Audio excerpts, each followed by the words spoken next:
Good afternoon and welcome to This Week in Sports. Alongside John Butensky and Rob DeLuca, I'm your host Matt McNamara. On this episode, we will be talking about New York baseball and the Mets winning streak, the biggest story around the MLB regarding the emergence of Kris Bryant, and predictions for this year's MLB season. Beginning with New York baseball. The Mets are currently tied for the best start in franchise history, winning 9 games in a row. What has been their key to success? Well, the key to their success has definitely been the pitching, with the rotation consisting of Bartolo Colon, Jacob deGrom, the NL Rookie of the Year in 2014, Matt Harvey, John Neese, and Dylan G. The rotation, in my opinion, has been really solid right now. And also, Yuri's Familia has been lights out as a closer, which we're going to talk about later on.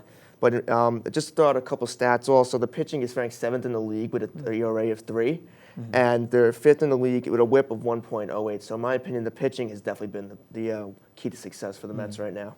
For me, personally, I think the key to success has been the Mets' consistency. Offensively, they've been very consistent. They've roughly been putting up like 7 runs, 5 runs in many games this year. During the 9-game winning streak, their pitching's also been very on with Neese, Harvey, Colon, and deGrom.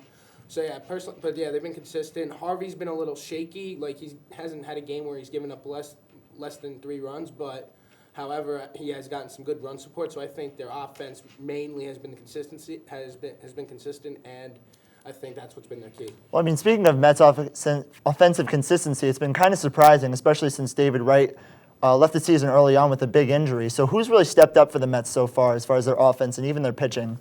In my opinion, the man's Lucas Duda. He's 14th in the league with 17 hits and only 11 strikeouts. Last year he had 135 strikeouts, which, not awful, but not great either. And also, everyone's been talking about how great he's looked on the field. He's in better shape, and he finally has a full-time spot at first base with Ike Davis traded away last year. So in my opinion, the man's definitely Lucas Duda. For me, I think it's the entire starting rotation of the Mets, with the exception of Dylan G, who's been a little rough. But like you said, John, they're 7th in the league with ERA at 3, which is very solid. Yeah, very good. Put 5 pitchers together. So I think, and as long as the bats stay alive, the Mets could keep this up for a while. Definitely. And I mean, you talk about the pitching rotation. They've been able to do this without Zach Wheeler, and so they have been able to use Bartolo Colon, Jacob deGrom, John Neese, and Matt Harvey and have them all starting. Do you think that the rotation will stay this consistent even with Dylan G in the rotation and with his early struggles? I think they could definitely hold it together. My only concerns are really with Colon. He's 41 years old. At some point, he's going to break down eventually. DeGrom really no concerns at all. He's really young. He looks really good right now. And they have your future ace in Matt Harvey. He's still coming back from Tommy John surgery, but you need to give him some time. But I really think that the rotation really shouldn't be a concern right now. Yeah, right now it's not a concern. However, like you said, I do think Colon's going to eventually break down. I mean, maybe I'm just a little biased because I'm a Yankees fan and I didn't like him on the Yankees, but still, I think he's going to break down eventually. As well as Matt Harvey. I mean, while he is 3-0, he's really struggled once we get to the later innings, and then if he doesn't get run support, the Mets are going to start losing games, honestly. But honestly, right now, they are definitely in great shape. Yeah, definitely. But even with, as I said before, with David Wright, you have some other key injuries to guys like Travis d'Arnaud and Jerry Blevins, who both were injured in the same game, back-to-back innings. So do you think this is the beginning of the typical Mets with the typical injury-ridden season, or do you think that they can really recover from these and have a really good season as far as their health? I mean, injuries always happen to teams. It's just the way the game is. But for the bullpen pieces, I can always bring up one of their prospects like Rafael Montero, Steven Matz, Noah Syndergaard. Give them some MLB, professional seasoning. Give him a spot in the bullpen. And also with d'Arnaud, it's unfortunate, but one of their top prospects' name is Kevin Plawecki. He's ranked the number 2 prospect for the Mets, and he has a lot of offensive firepower. So it'd be nice to see give him a shot. Yeah, like you said, Plawecki had a great game last night, actually. But also, I think on injuries, the typical Mets, are they back? They could be. Like, it's always a bad sign to see that, but right now they're still winning games, which is good for them. However, if another player goes down to injury and they start a losing streak of about 3-4 games, I think people are gonna start saying, "Oh, here come the Mets." Yeah, definitely. I mean, if you want to talk about the typical Mets, what they don't have that's usually typical for them, they actually have a solid closer this year with Jeurys Familia, who's 6 for save on save opportunities, capitalizing on the fact that Mejia was suspended for 85 games used to PED use. Do you think the bullpen still needs help as far as overall? Do you feel like Familia and some of their other guys can really push through and help them as far as helping out the starters and helping out the overall hitting problems that may occur for them later on in the season. I mean, Familia, it's nice he finally found his spot in the bullpen. He's been really good. He's 6 for 6, like you said, on save opportunities. And they expect Bobby Parnell to come back soon. Also, he's a solid bullpen piece, in my opinion. But with Mejia, if you're cheating, that's just the way, you have to get suspended. That's just the way the game is. But the way the starting pitching has been right now, they're able to carry that load for, a good 6-7 innings. The bullpen doesn't have to, be used as much, and they can use their better arms. However, they're still the Mets bullpen. I think they still need a lot of help, honestly. I mean, when you think about it, during this 9-game winning streak, the Mets have had a couple of blowouts here and there, but they've also had many close games, and that is solely on the fact of the bullpen because the opposing team's runs usually came in later innings after Harvey or Neese would give you a very solid start, but then the runs would just come from the opposing team, the bullpen struggling. Yeah, it's true. I mean, when you have Buddy Carlisle as your setup man, you're not going to always have the best success. Probably not. So moving on to the other, obviously well-known New York sports team, to the Yankees. The Yankees have started off the season 7-7. They lost their first opening 3 series to the Red Sox, the Orioles, and to the Jays, but they swept the Rays recently and are currently tied 1-1 with the Tigers. So, and a lot of people are pointing out to, once again, the problems with the Yankees offense. So what's wrong with the offense? Only a few Yankees are hitting over 290. So what do they need to fix, or what's really wrong with their offense as of now to start off the season? The Yankees are really never known as a high-average baseball team. They're the Bronx Bombers. They're known for hitting home runs. I mean, they're first in the MLB with 20 home runs right now, and 7th in the league with the 62 RBIs. But really, the only player capable in the Yankees of hitting for average is probably Jacoby Ellsbury. But they're really not. Is it worrisome that they're not hitting for average? Not really. As long as they're scoring runs, that's really the main point right now. But that's kind of an issue. They're really not. Their offense is struggling to score runs. They're 7-7.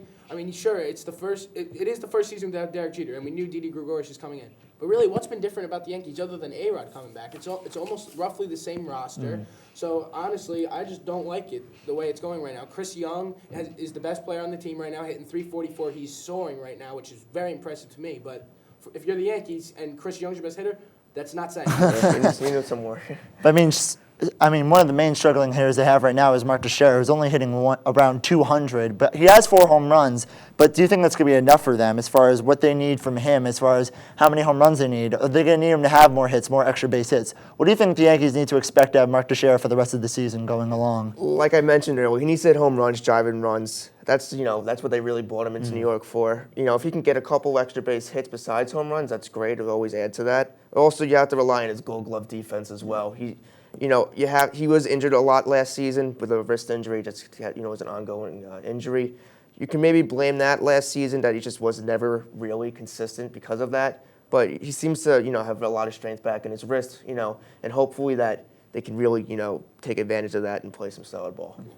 Do you want to know what the Yankees want from Teixeira or what they expect from Teixeira? What they would want from Teixeira would be 40 home runs, 110 RBIs, and solid defense. What you should expect from Teixeira is roughly 25 home runs, I'd say about 70 RBIs, and still solid defense. He is a Gold Glove player, so Definitely. And as far as they're hitting, once again, you mentioned Chris Young, and somehow he's having the best season for the Yankees, which is surprising. Although he did come in with the Yankees last year and had some good numbers, he was abysmal last year when he was on the Mets. So what does he need to do as far as his playing time, and will that affect Carlos Beltran's playing time overall? Yeah, it just seemed like he needed to change the scenery just going to a different New York team. I think Beltran should definitely be worried the way Young's hitting, and Girardi's in a very tough situation right now because if your backup outfielder is hitting better than your right fielder, then you need to make a change, and it's not a good situation because A-Rod's obviously the DH right now the way he's hitting. So Beltran would have to become a bench player. It just seems like a lot of money just sitting there on the bench. So it's definitely a worrisome situation. I mean, if you're Chris Young, you keep it up. Like you're playing shockingly well right now. Keep up the play, stay hot, and you'll stay in line. If you're Carlos Beltran, I feel you should have a little respect and they should let you fight for your spot, but right now he should definitely be very worried about time. That's true. And as far as someone else that you might think might be worried about time or just about expectations in general, Didi Gregorius is off to a decent start. We were talking about before how his spring was an anomaly, and it seems to be very true so far with this season. Do you think it's too early for the Yankees to make an extra move for the middle infielder, to find someone who could at least play a little bit better than Gregorius, try and live up to the Derek Jeter expectation now that he's retired? I'm going to have to disagree with you on the decent start. I really don't think he's playing well at all personally. And again, it's still way too early to be deciding if he's the right fit in New York. but his defense has just been atrocious. He's not executing normal plays that, for a well-known shortstop like him, he should be making these kind of plays. And his bat, we can't expect too much. Hopefully it develops, later in his, couple of years, but it's not working out right now. Yeah, I agree with you. He is off to a terrible start this year. I mean, I don't have him at Derek Jeter expectations because those are kind of unrealistic. However, I did have lower expectations for him, but he is not anywhere near him. He is playing very poorly right now. His defense is shaky. His hitting, I haven't seen it, so I don't know what they're thinking. It is too early to start looking. I say in the next 2-3 weeks, if this play keeps up, definitely start shopping. Yeah, definitely. You got to think that maybe he's just a little bit nervous about everything. Maybe once he gets more comfortable playing with the Yankees, playing in front of that home crowd, he might be able to improve. But moving on from their batting to their pitching, the Yankees obviously made some great moves in the bullpen over the offseason with guys like Andrew Miller. And so they've been really picking up the slack with guys like Butensky and Miller in that bullpen rotation. Do the Yankees need an extra arm in the rotation, whether it be starting or bullpen, or do you think they're pretty solid as of now as far as the rest of the season goes? I love their bullpen acquisitions this offseason. They traded for David Carpenter, Chasen Shreve, and Justin Wilson, and they're really all pitching really well right now. With the rotation, they're in a stretch right now of 30 of 31 games. So they could go to a sixth arm in the rotation, either be Esmail Rogers or Chase Woodley, bring him up from the minors. But right now, it's either call, in my opinion. If they do go with it, sixth starter, great. If they don't, then it's a little worrisome with their Tanaka, Pineda, and Sabathia, how they're you have to worry about their injury history. Yeah, but Yeah, no, the bullpen's doing great right now. For me personally, I'd say leave them in the bullpen. Leave everything the way it is. Give the starting rotation a chance to get their swagger back. A lot of them have dealt with injuries, so they just need a chance. Sabathia needs a chance to get that first win, get it under his belt, get everything back to normal the way he was back like 4 years ago before he lost all the weight, struggled, and now he's back to his comfortable weight, as he put it, and then just play his heart out and hopefully win some games. And just to add in also, he pitched a great game in Detroit. It was a really good pitching matchup. He only gave up 2 runs in the 8th inning, but his fastball was mid 92 range, and he looked really good. That's what you want to see. And also, speaking of other guys against Detroit, Nate Eovaldi yesterday had a great game. I'm sure they're hoping for a lot of him because other than him, they only have Adam Warren until Ivan Nova comes back until May. So with all that said, do you think the Yankees have a real chance at the division title, or do you think they're going to fall to at least a wild card or out of the playoffs once again this year? This is not coming from the Yankee fan in me, but I think they always have a chance. I mean, Joe Girardi always managed to squeeze out wins out of his team. Last year they had really not a good team at all, and he managed to get 84 wins, which is not great, but better than expected. But they always have a chance, in my opinion. They have a lot of experienced veterans and leaders on their team, so anything's possible. Definitely. I agree with you, but they always have a chance. This year, no, I don't see it. The Yankees, not that they're not going to make the playoffs, but they definitely don't have a shot at the division right now. The way they're playing, it's not enough. Baltimore is off to a start that it was average, but they were expecting better, obviously, but they'll come back. They're the Orioles. And personally, for me, Boston, I don't think Boston has it either because the players they picked up, it's a disappointing record, 8-5. That's very disappointing from what they have. Yeah, definitely. Only time will tell how those predictions hold up. When we return, we'll be discussing the emergence of star prospect for the Chicago Cubs, Kris Bryant, and other teams that grabbed headlines during the offseason.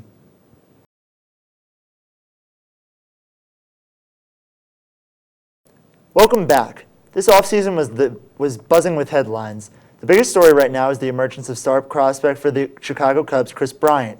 Bryant struck out 3 times in his debut, but all signs point towards him being a superstar in the MLB. Is he for real? Well, the numbers certainly say he's for real, but I mean, it'll be tough to tell right now. He's only played 5 games, while he has driven 6 runs in and has a .444 batting average, which isn't bad for a kid who's just starting out. However, I think you got to give him a little time to develop, get used to the game a bit. I'd say in the next 15 games, make a judgment call on him. So give him some time. That's roughly 2-3 weeks. I'd say you give him the time, give him the playing time, and he'll show you why he's a 5-tool player. Yeah, I definitely agree with Rob. You got to give him a little time, but he's the real deal. 43 home runs last year in the minor leagues, and of course his amazing spring with 9 home runs. He's a great player, but I think he needs to work on his defense a little bit. I don't know if he's actually going to stick at third. They might have to put him in the outfield, but he's the real deal, though. Yeah.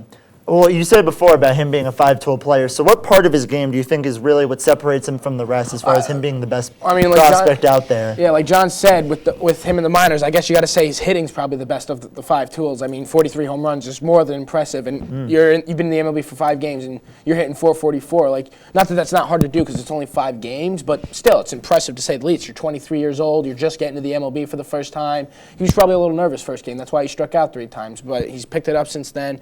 So yeah, I think that's how it's going to go. Yeah, I mean, I have to continue with that. His hitting's the really bright spot for Bryant right now. Not that he's not going to be a great player, but his hitting is what really got him to the big league right now. I think we can all agree. Like I said, his power is really just phenomenal. Definitely. Well, I mean, capitalizing on the fact that they picked up Bryant, they also recently called up Addison Russell, who, although he struggled in his debut, a lot of people are expecting a lot out of him. So do you think with their mix of prospects, the addition of big pitcher John Lester, and the addition of Joe Madden as their new manager, do you think they're the most exciting team to watch in baseball? For the first time in a while, you can say yes. The Cubs are probably the most exciting team to watch right now. It's very, very exciting. This could be their year, not to win it all maybe, but to finally get back to the playoffs. Cubs fans are hungry for it, so let's see it happen. Yeah, I don't think they're going to make it to the playoffs, but they're definitely the most exciting team in my opinion. I love Addison Russell. He's a great prospect, traded in the Jeff Samardzija trade last year during the trade deadline. And he's the 5th-ranked prospect according to MLB.com. I love prospects personally, but he's a natural shortstop, but he's going to be playing second base right now, because they have Starlin Castro at short.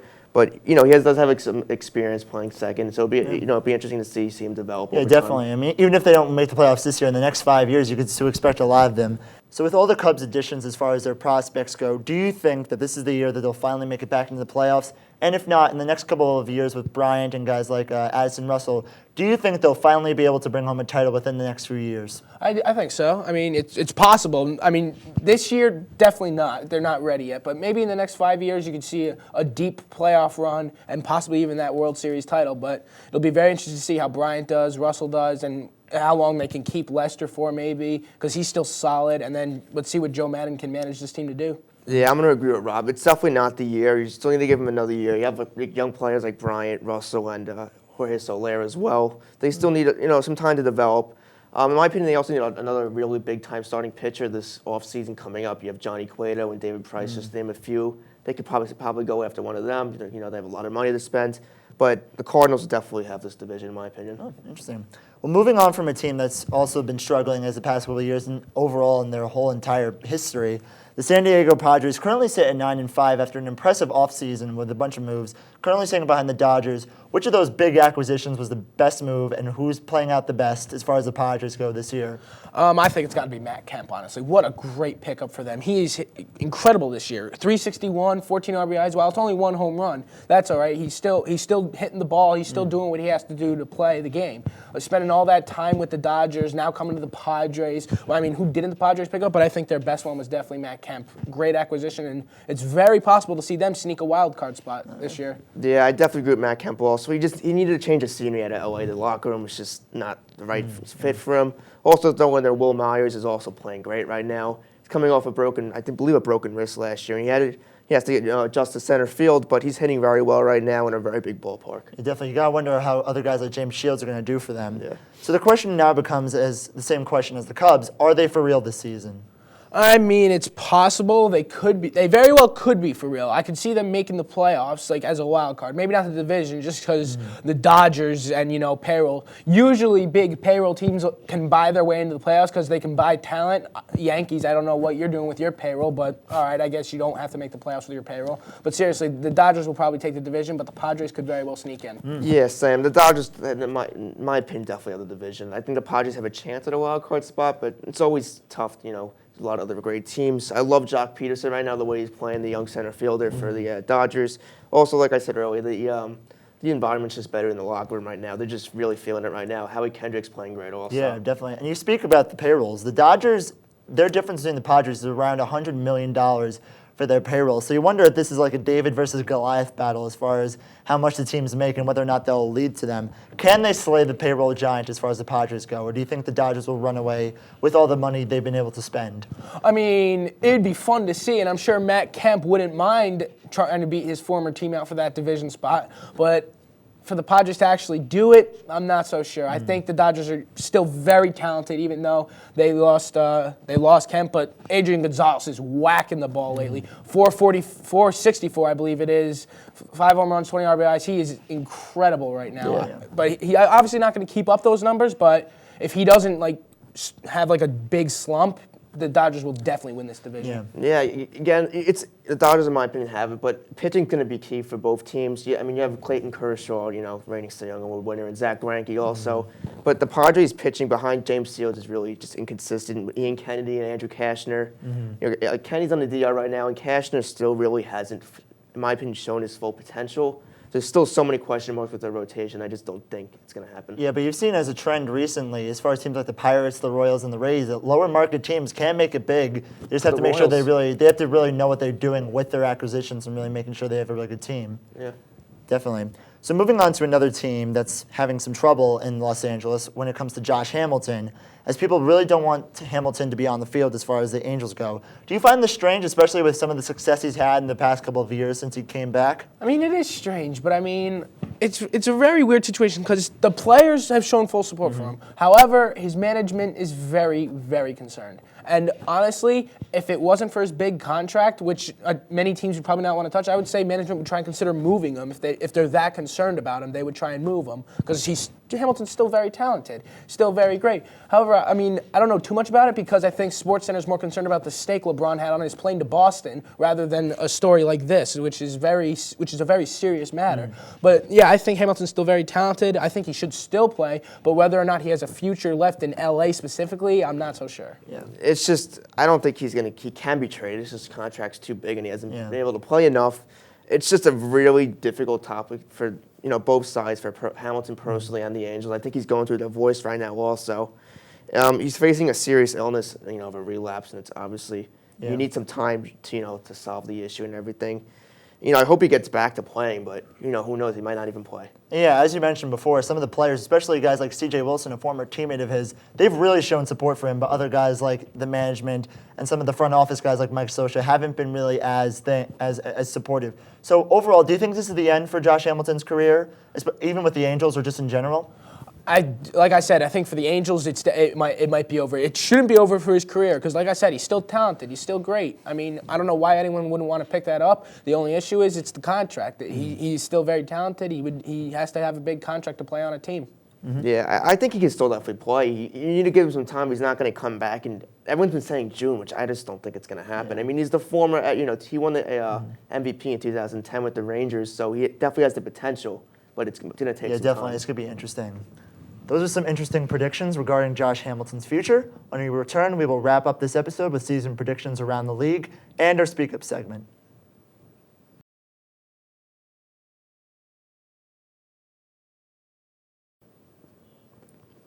We are back and ready to make bold predictions about the upcoming MLB season, starting off with the divisions. So who wins in the AL as far as division goes? Your picks, John? For the East, I have the Blue Jays. The Central, I have the Tigers. And the West, I have the Mariners. The key to the Blue Jays is obviously going to be their starting rotation. I love Aaron Sanchez and Daniel Norris, what they bring to the team. And also Devin Travis at second base and Dalton Pompey in center field. All four of them are rookies, and I really think they have a lot of potential to do well. For the Central with the Tigers, I mean, you have David Price as your ace, and hopefully they can get Verlander back as his old self. And you have Miguel Cabrera, who came back in spring training in so much better shape than he has. He's going to have a good year, in my opinion. And with the West, with the Mariners, you have Hernandez and Felix Hernandez and Hisashi Iwakuma as their 1 and 2. It's a great 1 and 2. And also you have Nelson Cruz, who, big off-season signing, who already has 8 home runs. Yeah. Rob, your picks? All right, my picks for the AL East is the Baltimore Orioles. The AL Central is going to be the Tigers. It's going to be close, but it'll be the Tigers. And the West, I'm actually going to pick the Angels. Now, the reason I picked the Orioles is I think the AL East is going to be more or less status quo. It's going to basically be roughly the same as last year. For the Central, I think it's going to be a very close race, like within 1 to 2 games between the Tigers and Royals, but I think the Tigers are going to edge it out right at the end. And the Angels, I think, honestly, the Angels are going to find a way to overcome this whole Hamilton situation. They're going to figure it out because they still have plenty of other talented players on the Angels, so I think they're going to figure it out and win their division. And John, your AL wildcard picks? Yeah, I have both both the Sox teams, the White Sox and Red Sox. With the White Sox, I love their offseason acquisitions of Jeff Samardzija, and him and Chris Sale make a great 1 and 2. Adam LaRoche really brings something as a DH. They have a solid closer in David Robertson, which kind of hurts being a Yankee fan, and Melky Cabrera and Abigail Garcia make a great outfield, in my opinion, along with Adam Eden. And with the Red Sox, obviously the big additions of Hanley Ramirez and Pablo Sandoval. The only thing that kind of worries me is the pitching. Buchholz really needs to prove himself as a solidified, 1-2 starter, but also Mookie Betts has been phenomenal for the team. And your picks, Rob? I'm going to go with the Kansas City Royals, and a little biased and bold, but I'm going to go with the New York Yankees because, like I said, the Yankees have no shot at the division. I didn't say they couldn't find a way to sneak in, obviously on the shoulders of A-Rod. Like, who else? But no, I think Kansas City's going to pick the wild card because they're still a very solid team, and I think that that's how it's going to go because, honestly, the Royals are good. They're going to go back to the playoffs. However, the Tigers are just a little bit better. J.D. Martinez, Victor Martinez, all them. So they're just a little bit better. Yeah, definitely. So moving on to the National League, who are your divisional picks as far as the National League goes, John? For my NL East, I have the Washington Nationals. The Central, I have the Cardinals. And the West, I have the Dodgers. The Nationals, they have the best rotation in baseball. You can't argue that. Anthony Rendon should be coming back very soon, so he's a solid piece at third. And Jason Worth, as well as Denard Span, also came back. So they really have their full team coming back now. With the Cardinals, Mike Matheny just does such a great job with his club. Wainwright and Lance Lynn have been great so far. And Matt Carpenter has really played phenomenal right now. He's one of the best players in baseball right now, in my opinion. And then with the Dodgers, you have Cy Young Award winner Clayton Kershaw and Zach Greinke as well. And like I said earlier in the show, Jock Peterson is playing well, and so is Howie Kendrick. And your picks, Rob? All right, let's see. For the NL East, I've got the Nationals because it's all about the status quo with the NL East too. It's just roughly going to stay the same. In the Central, I've got the Cardinals. I don't think it's going to be that close. I think the Cardinals will comfortably win this division, actually. And for the West, I have the Dodgers, and I think that'll actually be close with the Padres because I think the Padres are for real. But I think Dodgers win it by about 4 or 5 games. And then your wild card picks, John, for the NL? I have the Miami Marlins and the Pittsburgh Pirates. Marlins are off to a rough start, but I think Mike Redmond will be able to get his team back on track. You have, in my opinion, the best outfield of Christian Yelich, Marcell Ozuna, and Giancarlo Stanton. And you're expecting Jose Fernandez to come back in June from Tommy John surgery. All right, for me, I've got the Chicago Cubs and the Atlanta Braves. Sorry, Mets fans. I think there's going to be the spot to the NL East, but just basing it off history, I have to go with the Braves here. I think the Braves will find a way to come back and make it. I like your bold prediction with Miami, though. I just don't think that's going to happen. They do not show signs of life at all. And the reason I picked the Cubs, it's their time. Like they'll sneak into the playoffs. They might not go far, but it's their time to get back. Cubs fans will be happy. They finally made the playoffs. It's been long enough. So that's how the NL will wrap up. Well, just throw my last wild card team. I forgot to say them. The Pirates. I'm expecting a big year from Garrett Cole and Gregory Polanco. Also, it doesn't hurt to have Andrew McCutchen on your team as well. Well, with that being said, who are your final World Series predictions as far as who's going to make it and possibly who will win? I have the Nationals over the Mariners, bold prediction, and I have the Nats in 6. All right. Oh, wow. Very, very bold. For me, I'm actually going to take the Detroit Tigers over the Los Angeles Dodgers. I would love to see that upset. And the Tigers are a very talented team, and as long as the AL wins the All-Star game, because apparently it has to matter that the All-Star game decides who gets home advantage in the World Series. So if the AL wins it, I say the Tigers will win it in 7 games. All right. Well, with that being said, we will now move on to our Speak Up segment. The Yankees are off to an average 7-7 start this season. This is the first season in over 20 years without Derek Jeter. His replacement, Didi Gregorius, has not really done well to start out the season. That's not their only problem. The offense has been mediocre at best lately, although last night, Chris Young had a monster game going 3 for 3, which spiked his batting average up to a rather impressive 344. He has by far been the best Yankee offensively, which unfortunately is not saying much, as well as the pitching staff, who has also struggled, specifically CC Sabathia, who is now 0-3 on the season. Honestly, I'm not too sure what Yankee fans and the media thought they were going to see, but they've really got to step it up. Otherwise, if play like this continues, where we only have Chris Young and Brett Gardner hitting anywhere near or over 300, Yankee fans, you better strap yourselves in because we've got a long season ahead of us. With the MLB draft coming up in June, there is one name that has so many question marks, but at the same time so much potential, and that name is Brady Aiken. Aiken was selected first overall in the 2014 draft by the Houston Astros, but shortly after he was found to have health issues in his throwing elbow as well as disputes with his signing bonus. In the end, he decided not to sign with the Astros. Instead of attending a well-known and prestigious college such as UCLA, he instead decided to play for IMG Academy at a small school in Florida in order to prepare for the draft. In his first start on March 19th, and just after 12 pitches, Aiken left his apparent start with an apparent injury, but it was not well known to the public on what the extent of the injury was. Several days later, on Derek Jeter's website, the Player Tribune, he announced that he would be going under the knife and having Tommy John surgery performed to repair a ligament in his elbow. Aiken said he does not regret not signing with the Astros and discussed this matter very extensively with his family, friends, and close ones. Although Aiken has just gotten the surgery performed, he's still eligible to be drafted. He will most likely be not selected in the top 10, but will possibly be selected in the teens or even the 20s. We can turn this into the game of told you so between the Astros and Aiken not signing, but that's the past. He's focused on this year's draft and returning better than ever. I wish him luck with the draft and a speedy recovery. It's been over 10 years since one of baseball's darker times were upon us. The steroid exploitation of many of Major League's top players. And as time has passed, this exploitation is still going on constantly in all major sports. Which begs a question so famously used by comedian John Oliver: performance-enhancing drugs, how are they still a thing? I understand that making it big in professional sports is no easy task, and that most players strive for success, for much more than just their love of the game, but the risk-reward aspect of using these drugs is really not too broad as one would think. Will it boost your playing ability? Yes. Will it make you more money and gain more fame? Probably. But with drug testing become more and more stringent in every sport, it's becoming even harder to get away with such usage, as we've seen in recent cases. Getting caught usually leads to a major suspension, deduction in payments, and an overall tarnishing of a player's reputation. Plus, the health concerns associated with these drugs is enough of a cause of concern to not use them. If you're a member of a Major League Baseball team, it means you worked on your whole life to earn that shot. So, what's stopping you as a player from working even harder to earn that success you've always craved? Strive for success, not for success with an asterisk. That's all the time we have for today. Tune in next week for the premiere of This Week in Sports Trivia Edition.